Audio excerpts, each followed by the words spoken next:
George. She's not there.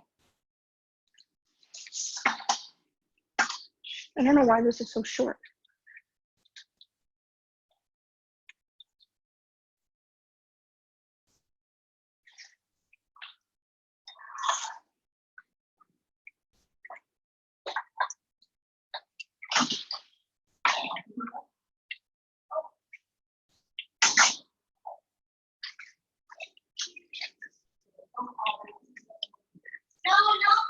Awesome. Thank you, Lauren.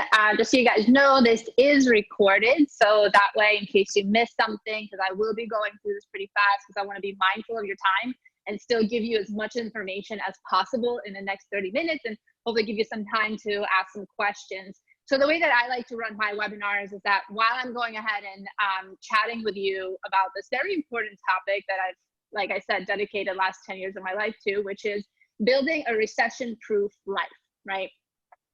If you have any questions as I'm going, just feel free to put them in the chat.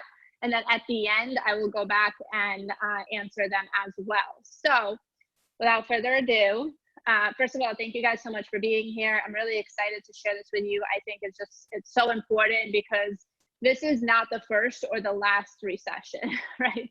This is the second one I'm seeing in my adult life.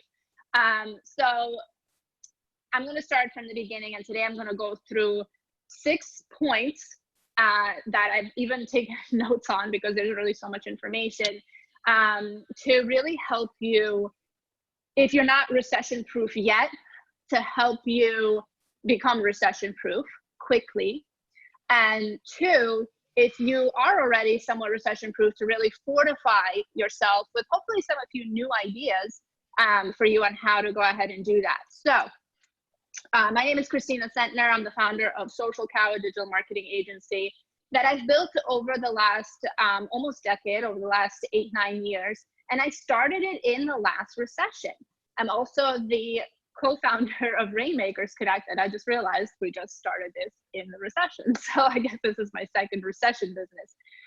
But in the meantime, sorry, see more people joining in. But in the meantime, I've also built out 6 other businesses in the last 10 years, right? So not all of them are around, and I'll get to that. But I think what's the important part is that continuously kept on moving, and that is going to be one of my talking points as well. But what I want to start with is your mindset, because mindset truly is everything. And what's really funny is that over in April, we've had I think 2 attorneys, a doctor, and a financial coach, and all of them mentioned mindset. I didn't ask them to or anything, but all of them said how important it is to get control of your mind. Well, when you want to build a recession-proof business or a recession-proof life, if you're a professional, you have to get control of your mind, okay? So today I'm going to give you 3 books that have been instrumental over the last, again, 8-10 years that I've read that really stand out and have helped me hone in on going through a myriad of challenges, okay? Personal, business challenges. You know, as a business owner, we feel like we put out a fire every day, right? If you're not, then are you even an entrepreneur? So you want to feed your mind. And here are the 3 books that I have used and reread to really feed my mind. Number 1, How to Stop Worrying and Start Living by Dale Carnegie. I first read this book when I decided to go on a 25, and guys, as you're entering, just make sure you mute yourself, that I read when I went on a 25-day backpacking trip to Europe that I decided from one day to the next I was going to take. I didn't have any plan. I just knew that I wanted to visit, you know, every country, like not every country, but a bunch of countries. I ended up visiting 7, and I ended up going to 12 cities altogether in 25 days. But this was my first time, and I think this was year 6 or year 5 of my business, that I allowed myself to go and do something really for myself and just be away from the United States and, you know, really trust my team to handle everything, right? So reading that book was was therapeutic. So it was such an important book to read. Number 2, Untethered Soul. I've already listened to it. I've never read it. I've listened to it twice. The author is Michael Singer. You guys, you have to listen to that book. And I suggest listening to it because there's something about the voice that they use on Audible that is just perfect for the book. And it really gets into your head. And it's not religious or anything like that. It is what it is. And number 3, which is actually the first self-improvement book that I read when I first started my business, was, or a little bit before that, was The Compound Effect by Darren Hardy, who used to be the chief editor of Success Magazine. Not sure if he still is. But The Compound Effect is something that I continue to revisit, including the tools in those books. And basically the concept is that if you do these seemingly small things every single day, right, consistently, let's just say, maybe not every single day, but consistently, your growth will be exponential, right? So if you know what an exponential curve looks like, it starts off slow, and then whoop, right? Because it builds up. It's like building up your muscles, right? If you go to the gym once a month, you're not going to see that much of a difference. If you actually go ahead and go to the gym, maybe not every single day, but even 3 days a week, right? You're going to go ahead and see a much bigger improvement overall, okay? So those are the 3 books. Again, you have to constantly feed your mind. That is something that you have to do on a daily basis, you know, whether it's Sunday or you know, Super Bowl, it doesn't matter. That's something that you must refill your glass with that inspiration, but also kind of knowledge, right? Because inspiration is pretty empty. Scrolling through Instagram and reposting inspirational quotes or horoscopes aren't going to help you. What's going to help you is going ahead and reading ideas, trying them on. If they don't fit, it's like an outfit, you could take it off, right? But going ahead and incorporating different things and seeing what helps you at this stage of your life, of your career, of your business, whatever it is. Number 2, and this might be a little hard for people to really grasp. It definitely was for me. And you have to get really comfortable with the concept of groundlessness, meaning that there is no real stability, right? So one of the reasons I started a business was because I was reading a lot of self-improvement at that time.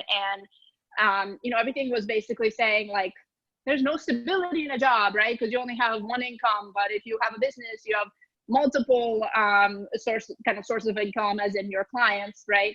So there's stability in it. Guys, there's no such thing as stability, period, right? And I think the more we understand and grasp that concept, that from any point in time, everything that you have and everybody that you know right now can go like this, you start living as if that is going to happen tomorrow, right? Your relationships with people change. How you go ahead and interact with everybody in your life, your colleagues, your significant others, your kids, your parents, right?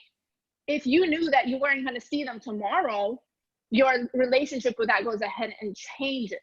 So when you become recession-proof, when you become tragedy-proof, so to say, it's understanding that everything that we have is fleeting.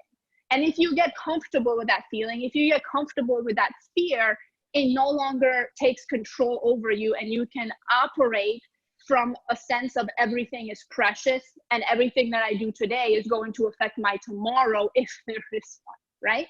So it's a very important concept to adopt and really truly understand and sit with, because it's very uncomfortable. Most of us are very uncomfortable with the fact that somebody we love could not be there tomorrow, but COVID, especially, right? COVID-19 has really shown us, because the amount of people who don't know somebody who has been affected by coronavirus at this point is lessening every single day, right?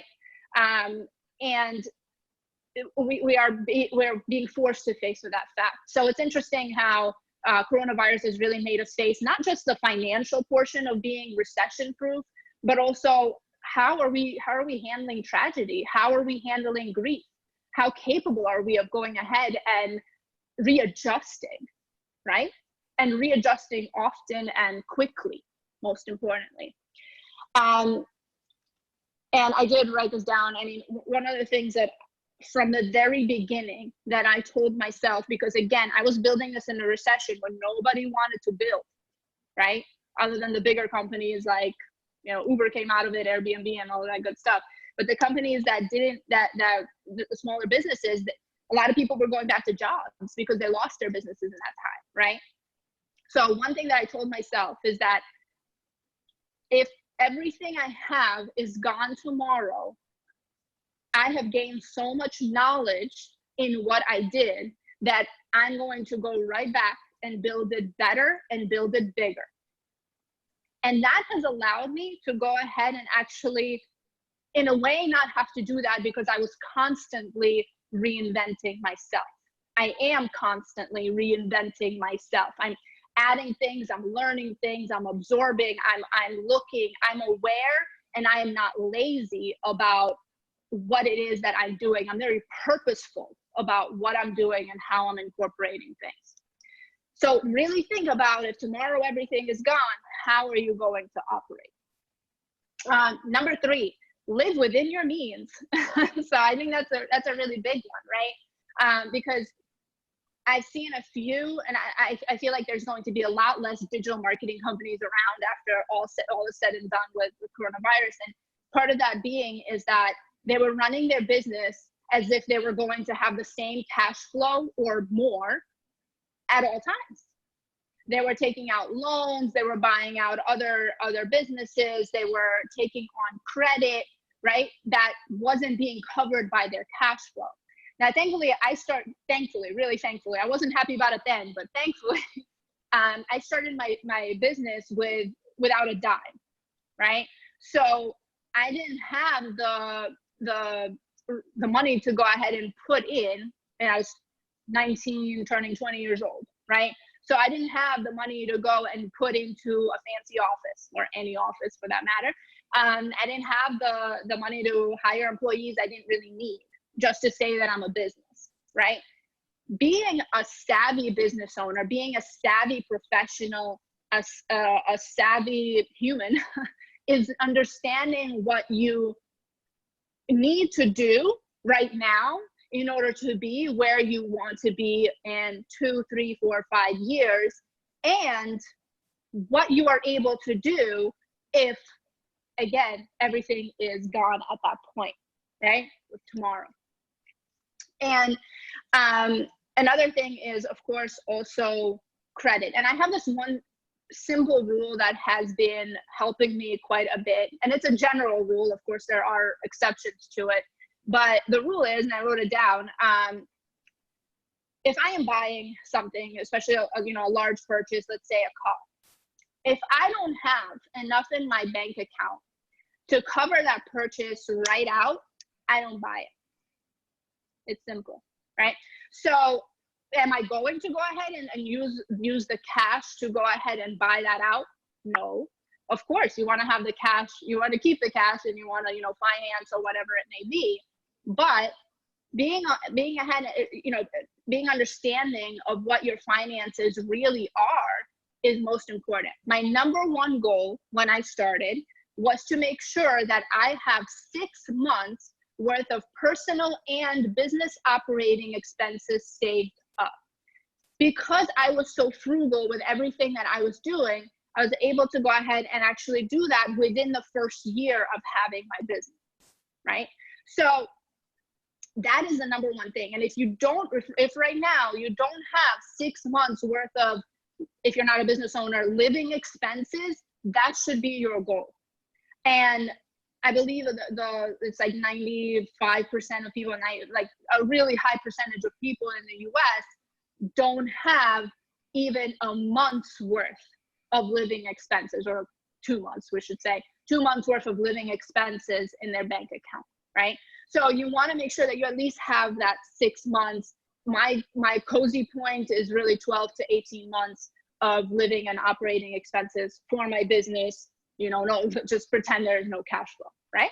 So you want to really fortify yourself in that. And again, it's not something that's going to happen tomorrow if you haven't started yet. So remember the compound effect. You figure out how much do you need to save each month in order to do that. If you can't save that and still like keep your, a roof over your head, then you need to start figuring out how are you going to go ahead and make more money, which brings me, I guess I'll switch the points, but it brings me to my next point, right? You have to have multiple sources of income at all times, right? As soon as I started my digital agency, I was thinking, which I started as a copywriter, by the way. So I started writing for, like online SEO and things like that. And then I was constantly thinking, okay, if I can do this, then, social media came around. It was like a brand new thing.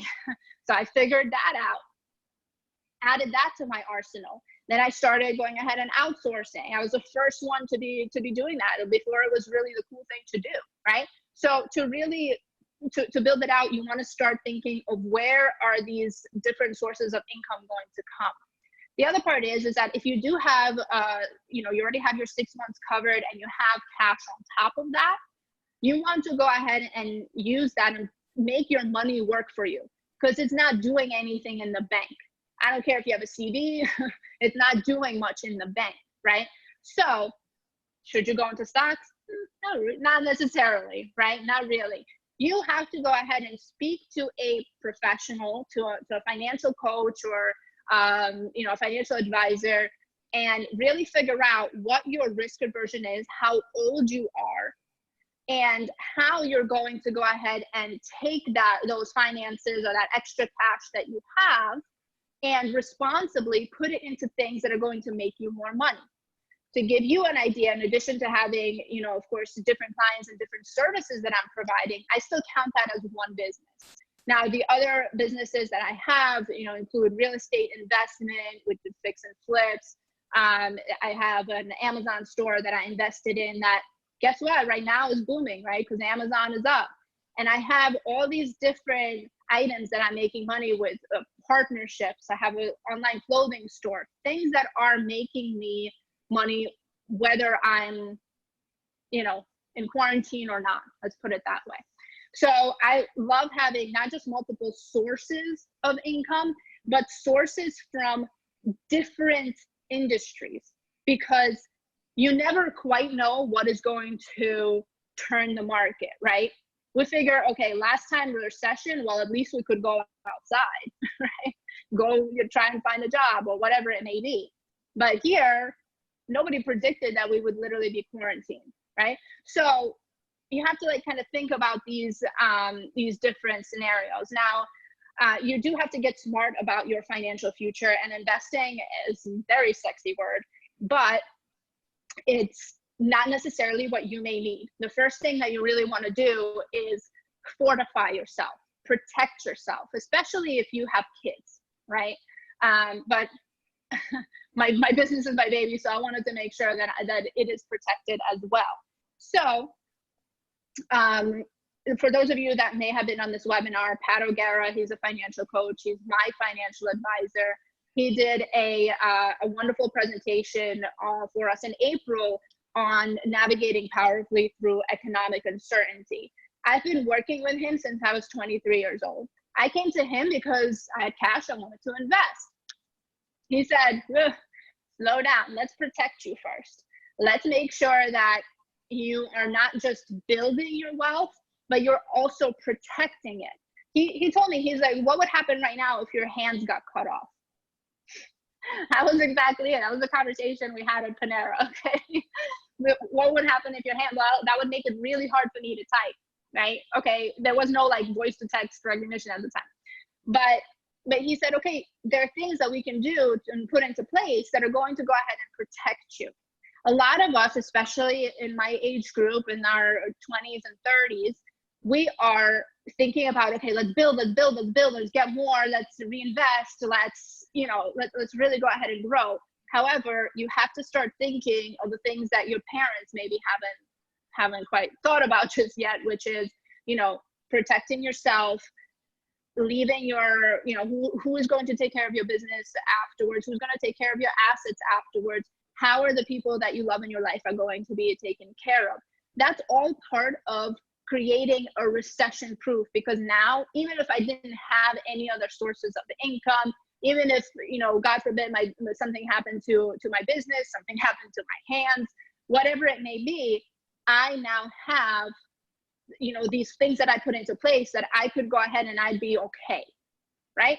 So those are the things that you want to really think about. I'm not a financial coach. I'm just giving you my own experience. So if you need a financial coach, Pat is fantastic, or I'm sure you can find one of your own as well.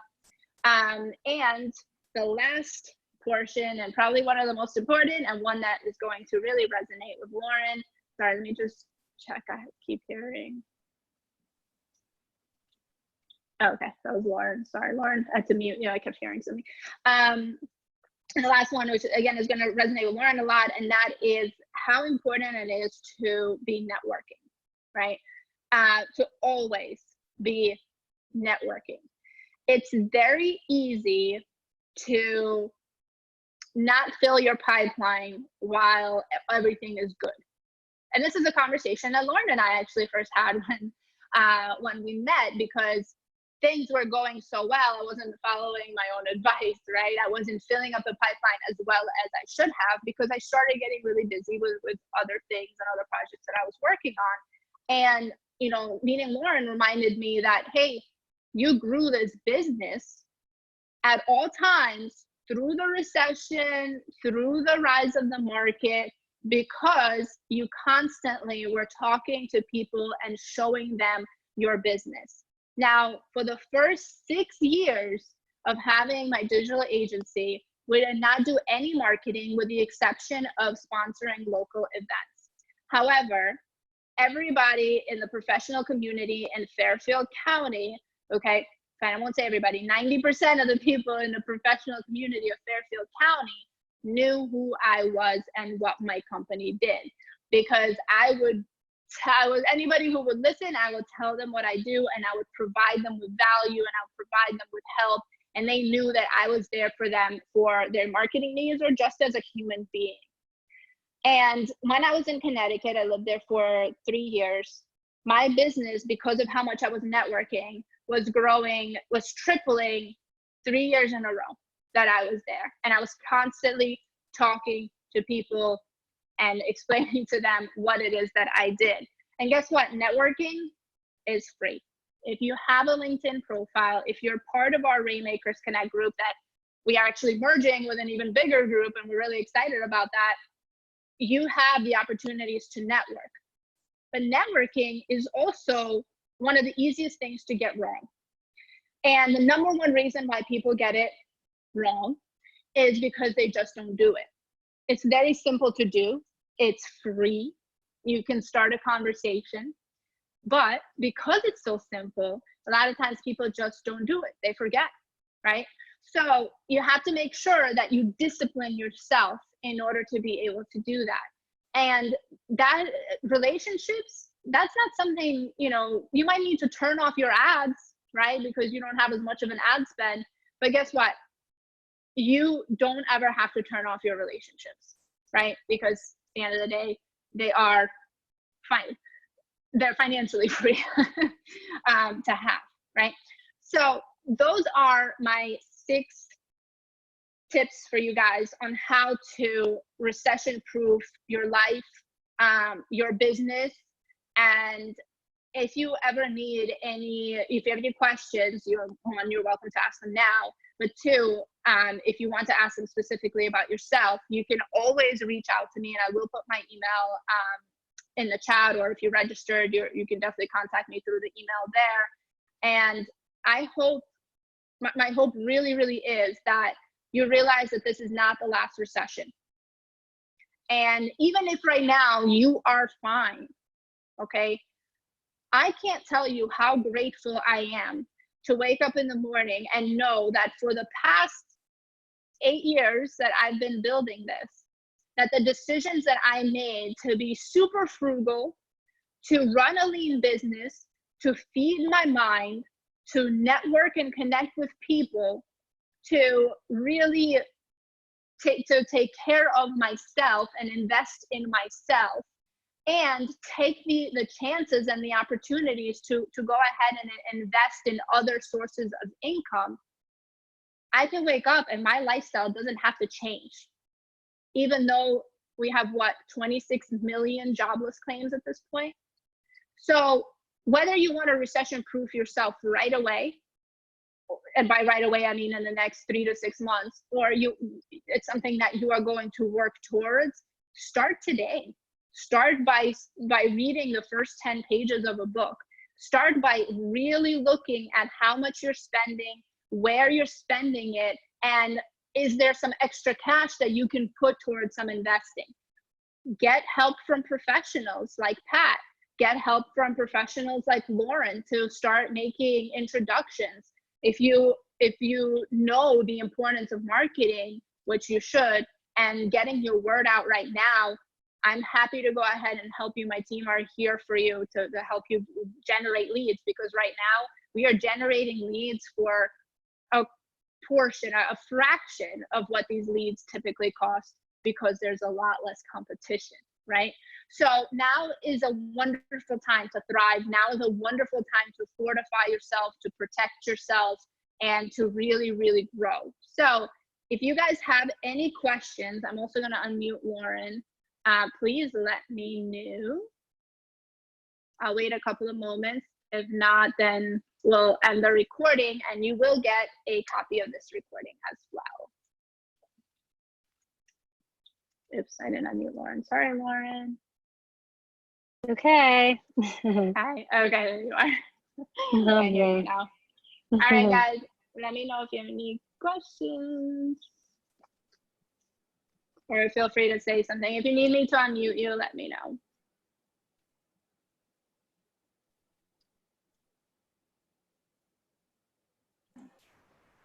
Hello. Hi. You guys doing? Good, how are you? Good, good. I had a few questions about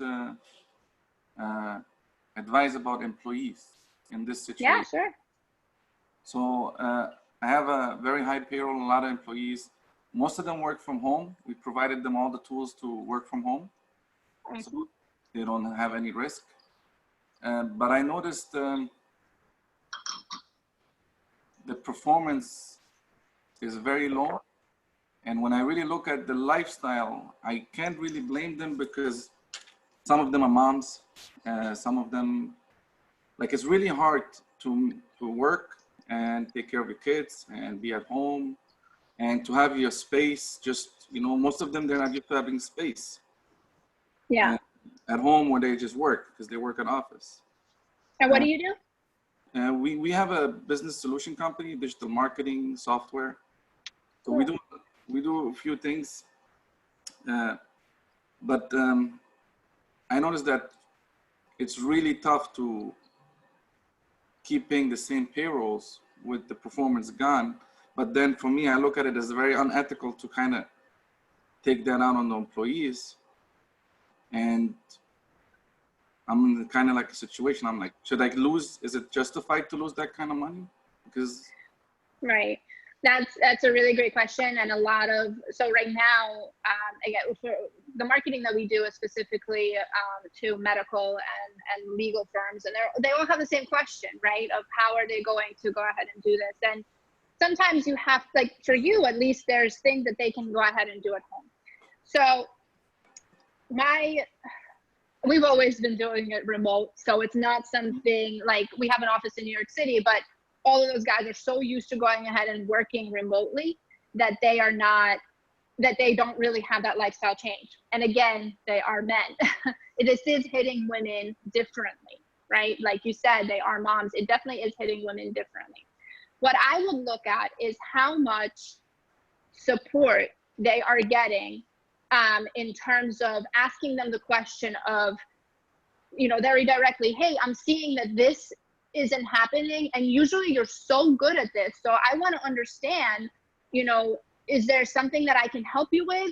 is it something that we need to switch, that your performance goes back to its normal? Because, and again, reinforcing that they're really good at it, because it's no accident that mindset is the top of everybody's mind, because that's really what's happening. It's not fun to be at home all the time, right? Yeah. We may think we want it, but you know, it's not fun, especially when you have to take care of other things that usually don't. So I would really first look into the mindset and the situation of your employees at home, and how you can possibly support their efforts if there were no previous issues with performance, right? If the performance was sucky and then it just got suckier, it's just, you know what I mean? There's not much you can do. And at that point, you have to protect your baby. You have to protect your business, right? And it's such a tough decision. I don't envy you. It's such a tough decision. I know. But I noticed the problem they're really facing is that, so I noticed that my problem is really between departments, because we have multiple departments. So like the software engineers, they can't, like they tell me they can't work during the day anymore because of the distractions. They have to work when everybody is sleeping. So, okay. And the managers, they're trying to work around their needs, because when you software engineer, you get stuck to the computer. You can't have your kids coming and hanging out. It's like, of course, distracts you. So we try to balance between that, and we kind of balance, but then the performance, it's like what takes one day now takes 2, 3. Yeah, we're definitely seeing that with development too. Don't get me wrong. I don't think you're the only one in that. What we are, and our clients are definitely understanding in terms of, hey, right now, this stuff is just going to take longer. It is, you know what I mean? And as long as it's consistent and it's not like, okay, it's getting worse and worse and worse, I would give them a readjustment period, but be very, you know, be like, guys, if we want to get paid, we still have to get clients. You know what I mean? We still have to serve our clients. So let's go ahead and try this new way of working, you know, with the managers and the engineers and everything, but give them a certain time frame, right? So, okay, guys, in the next week, we're going to try it this way. Let's, you know, see how the performance improves. But please keep in mind, and in order for me to be able to provide for you, we need to provide great service to our clients. So I would just have that honest conversation with them. This is like a weird time for everybody. So I think there's a little bit of a readjustment period. Yeah, that's understandable. Yeah. And then in the same time, I don't feel like if I take 50% hit in certain areas that, you know, should I really punish myself too and carry that for 6, 7 more months to go? Because this is not going anywhere anytime soon. Right. And I'm sorry, where are you? I'm located in the Florida and location. Oh, yeah. Okay. Cool. Yeah, so it's not, and especially with international, it's a little weird too, I know. But you're gonna have to give it time. But I would give them a specific timeline, and I think clear communication is the most important part, right? Of, okay, guys, I know this is new. This is how we're going to do it. We're going to try this method for a week. If we need to readjust, we'll see from there. But keep in mind that, hey, we have clients we need to serve. That's it. Just be clear. But at the end of the day, it's going to be your decision of whether it's worth it. And I think you'll feel it, you know? And then it's just the tough part of implementing that decision. My wife tells me, be patient. Be patient. She's right. All right. Thank you. Awesome. Thanks, Mike. Anybody else? Nope. We're all good. Awesome. All right, guys. I didn't see the chat, so I think everybody is good on questions. Thank you guys very much. Thank you for joining. Any questions that you guys have, they may not want to ask right now, feel free to go ahead and email me. You can also find me on Instagram. I'm very active there. So my Instagram is at KRISCENT. I'm going to put it in the chat real quick. That's probably the best place to go ahead and reach me. And I love chatting with you guys on there. And you can also keep up with any other webinars or interviews that I'm doing. I'm doing quite a few. So feel free to join those in. Again, thank you guys. Have an awesome day, and we'll see you soon. Bye.